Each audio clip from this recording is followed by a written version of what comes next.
बिस्मिल्लाहिर्रहमानिर्रहीम। अस्सलाम वालेकुम। बड़ी ही अहम खबर है और इंतहाई बड़ी डेवलपमेंट आई है। इसराइल के 6 तैयारे हर 15 मिनट के बाद बॉर्डर की साइड पर आते हैं और आकर हिफाजत करते हैं। और ये पहली मर्तबा इसराइल की तारीख में हुआ है कि एक दफ़ा 6 तैयारे आते हैं, फिर उसके बाद 15 मिनट का गैप आता है, फिर उसके बाद दूसरे 6 तैयारे आते हैं, फिर 15 मिनट का गैप आता है, फिर 6 तैयारे आते हैं, यानी जो इनके 6 फाइटर्स जेट हैं वो आते हैं। ये तकरीबन इसराइल के जो फाइटर जेट्स हैं, ये पिछले 24 घंटे में इसराइल के साथ ये सब कुछ हो रहा है और इतना खौफ और पैनिक फैला हुआ है कि उनके एक्सपर्ट्स ने वार्न किया है कि जो यमन पर आपने हमला किया है वो तकरीबन 1.5 घंटे तक का ऑपरेशन है। ईरान सिर्फ 6 मिनट के अंदर अंदर पूरे इसराइल के किसी कोने में भी हमला कर सकता है। अगर ईरान के ऊपर कोई हमला करते हैं या ईरान के साथ जंग होती है या किसी तरह का मामला होता है, तो वो कह रहे हैं कि वो देख रहे हैं कि उनका सिनेरियो जो बना है कि सिर्फ 6 मिनट के अंदर, सिर्फ 6 मिनट के अंदर इसराइल के कोने कोने के किसी भी पॉइंट के ऊपर वो जाकर हिट कर सकते हैं। ये इसराइल को इस वक्त इतना खौफ लगा हुआ है कि गालिबन उनको अब ये खौफ इतना बढ़ गया है कि ईरान की कैपेसिटी है, यमन की भी गालिबन वो कह रहे हैं कि कैपेसिटी हो सकती है। अब उसमें सूरत हाल ये है कि यमन को इस वक्त वार्न किया गया है।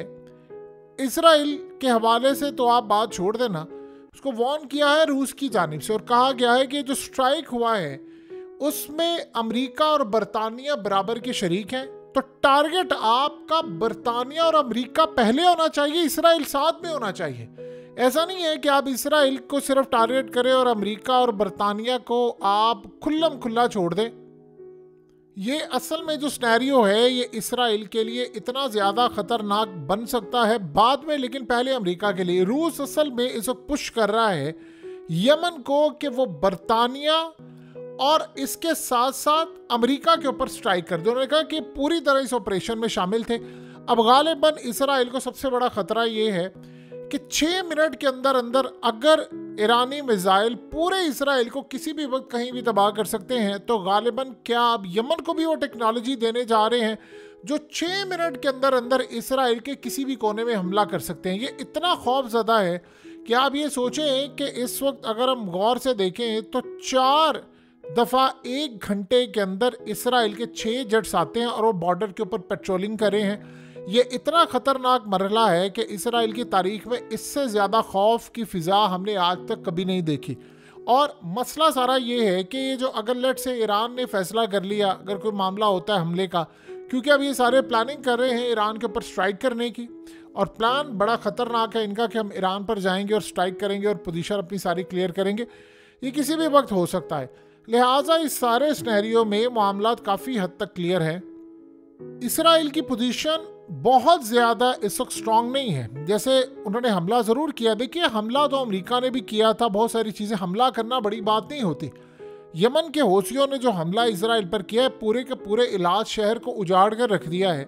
वहाँ के यानी आप समझ लो बैंकरप्ट हो गया हुआ है पूरे का पूरा, और वहाँ ना कोई आ रहा है ना कोई जा रहा है। कंपनीज बैंकरप्ट हो चुकी हैं, वहाँ पर सारी की सारी टूरिज्म का जनाजा निकल चुका हुआ है, यानी वहाँ अरबों डॉलर्स का नुकसान है। और वहाँ पर वो हमले पर हमले पर हमले पर हमले कर ही जा रहे हैं। इतने उन्होंने हमले किए, इतने हमले किए कि जिसकी इंतहा नहीं, और इसराइल की शिप तबाह किया। उन्होंने बदले में एक स्ट्राइक किया है और वो भी तिल अवीव तक जब ड्रोन आकर लगा है, तो ये कोई बड़ी बात नहीं है। जाहिर सी बात है इसराइल पर हमला हुआ है, उन्होंने हाइफा पोर्ट पर हमला किया है, उन्होंने इलाज शहर पर मिसाइलों की बरसात की है, उन्होंने इनके शिप इतने तबाह किए हैं, उसके बाद उन्होंने एक हमला किया है, तो ये तो सूरत हाल चाहिए। जाहिर सी बात है वो हमला करेंगे, बदले में ये हमला करेंगे।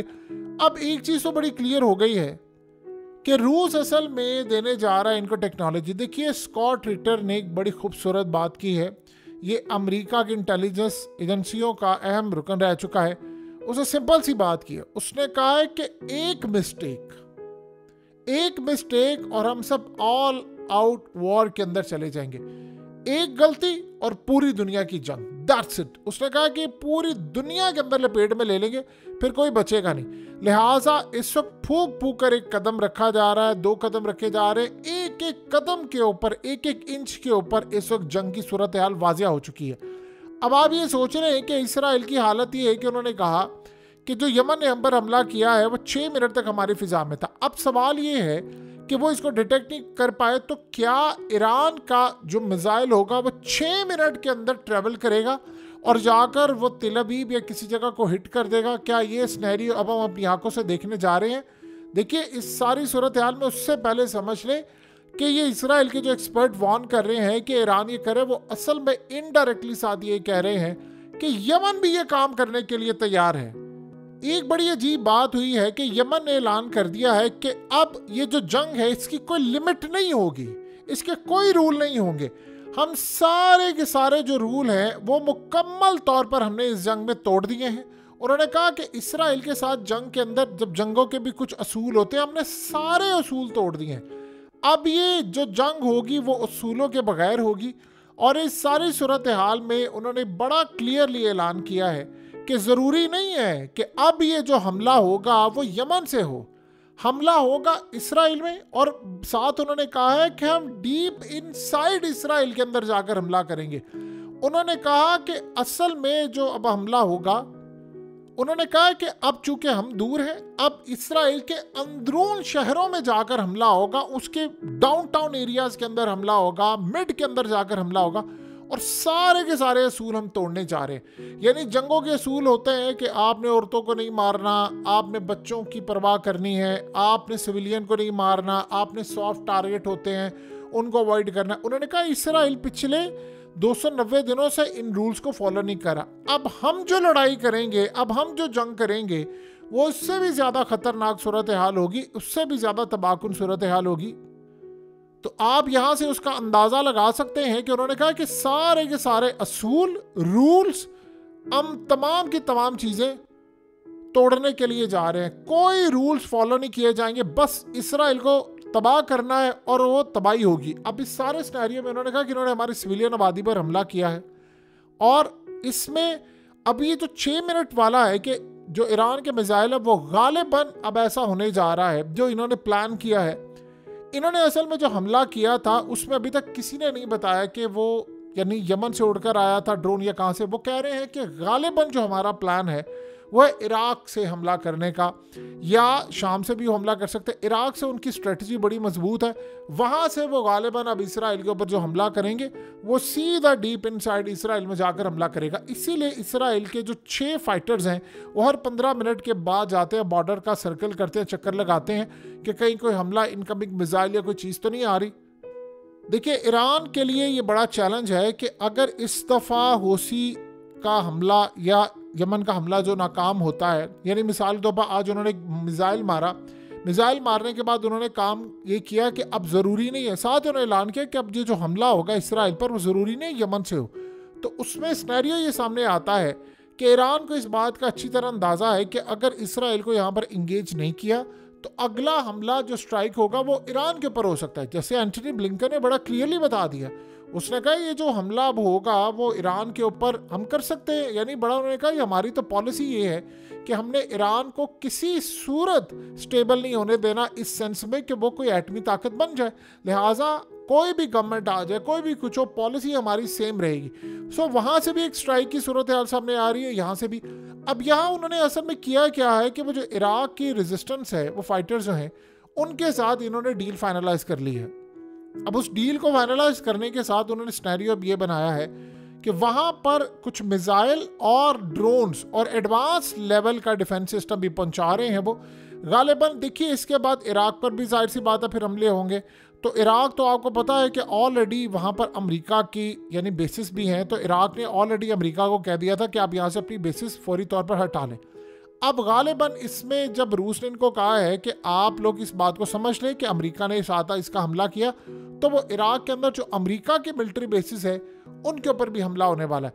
अभी तक ये समझ लें 2 चीज़ें हुई हैं। उसमें हुआ ये है कि इजराइल ने कहा है जी हम अकेले आए थे हमला करने के लिए, इसमें ना तो बरतानिया हमारे साथ था ना अमेरिका हमारे साथ था।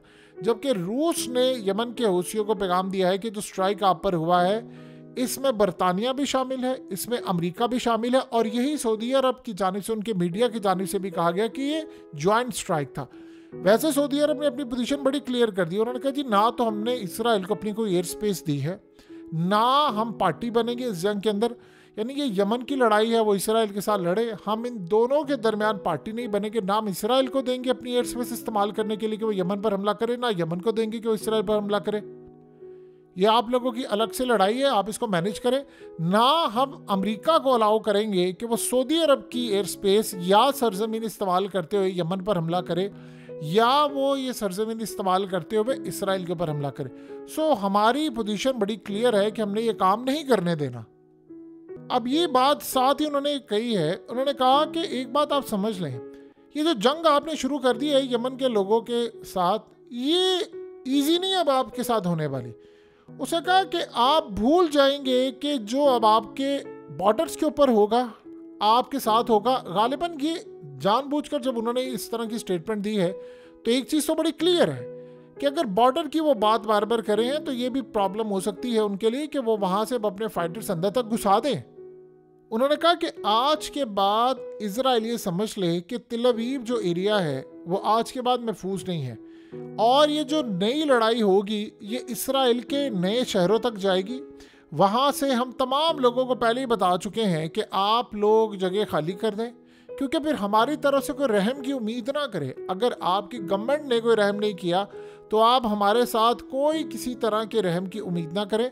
लिहाजा हम पूरी तरह इस जंग में बड़े क्लियर हो चुके हैं कि हमने इस जंग को मंतकी अंजाम तक लेकर जाना है, और हमारे यहाँ से जो हमले होंगे वो गालिबन इसी तरह। देखिए अब सिनेरियो ये होगा इस सारी जंग के अंदर, ये बात तो सबको पता है कि अब ये जो जंग होगी ये लंबी होनी है। ईरान ने सबसे पहले काम ये किया है कि अपनी जो डिफेंस की लेयर है वो कर लिया स्ट्रॉन्ग। यमन को गालिबन वो एक डिफेंस सिस्टम दे रहे हैं जिसमें यमन भी स्ट्राइक को मैनेज कर सकता है। अब यही डिफेंस सिस्टम उनको पहुंचाना पड़ेगा इराक में। अब अगर यमन ने इसराइल को यहाँ पर इंगेज कर लिया तो लिबनान ये समझेगा कि उसका बर्डन कम हुआ, लेकिन सवाल ये है कि लिबनान के ऊपर भी कल शाम को जाकर इसराइल ने हमला किया, वो भी अगर वहाँ से जंग शुरू कर देते हैं फिर इसराइल के लिए मैनेज करना जंग बड़ा मुश्किल हो जाएगा। क्योंकि देखिए पहले ये था कि ठीक है वो इसराइल के शिप और ये तमाम चीज़ें उन पर हमला कर देते, अब तो डायरेक्टली पहली दफ़ा हुआ है कि इसराइल ने ओपनली आकर स्ट्राइक किया यमन के ऊपर, उसके तैयारे आए हैं, उतनी देर में इंफॉर्मेशन सारी उनके पास है, अब वो डायरेक्टली इसराइल के ऊपर ताबड़तोड़ हमले करने जा रहे हैं। और उनका प्लान ये है कि गालिबन हम बहुत सारे छोटे बड़े जो ड्रोन्स हैं उनको एक साथ इराक से हमले के लिए भेजें, यमन से भी वो जा सकते हैं। और ये भी पॉसिबिलिटी है कि ईरान के पास ये जो 6 मिनट के अंदर मिसाइल मारने वाला सिस्टम है ये वो गालिबन यमन को दे दें, और ताकि यमन एक हमला कर दे, और हो सकता है वो हाइपरसोनिक मिसाइल भी मार दे। अगर यमन ने हमला कर दिया तो फिर इसराइल को एक पैगाम मिल जाएगा कि दोबारा वो स्ट्राइक ना करें, क्योंकि अभी ईरान के लिए तो एक ही पोजीशन उनके पास है कि हमने ईरान को एटमी ताकत नहीं बनने देना। लेकिन जो अगला सिनेरियो होगा वो इससे ज़्यादा ख़तरनाक होगा। यमन ने एक बड़ी अजीब सूरत हाल कही है। उन्होंने कहा है कि अमेरिकन, ब्रिटिश और यूरोपियन, ये कान खोल कर सुन ले, अब आप लोग किसी सूरत इसराइल को बचा नहीं सकते। उन्होंने कहा कि हम बड़े खुश हैं कि अब हमारी जो जंग है वो डायरेक्ट इसराइल के साथ हो गई है।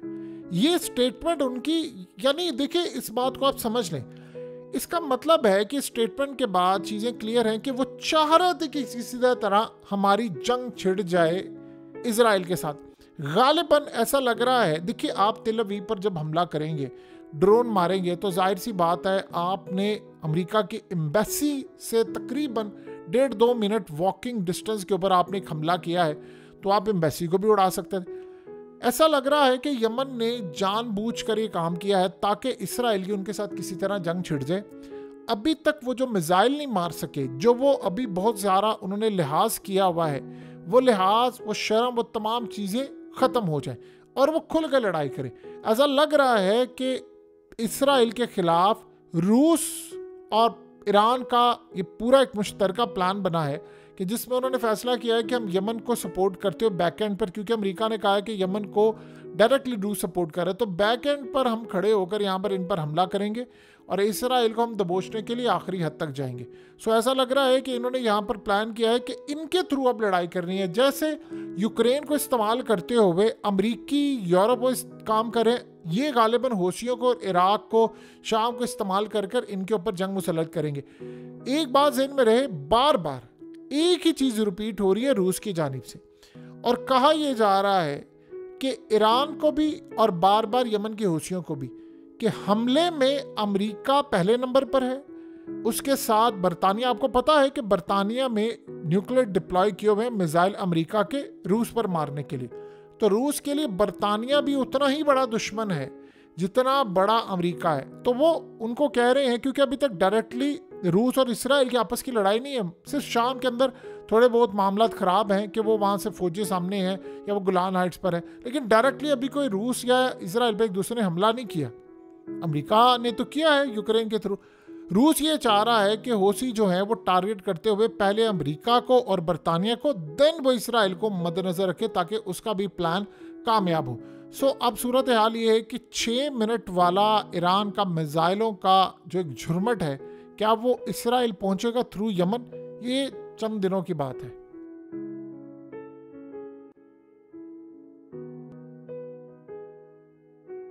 हकीकत टीवी को सब्सक्राइब करना मत भूलें, वीडियो को लाइक करें, शेयर करें और कमेंट सेक्शन में अपनी राय का इजहार ज़रूर करें।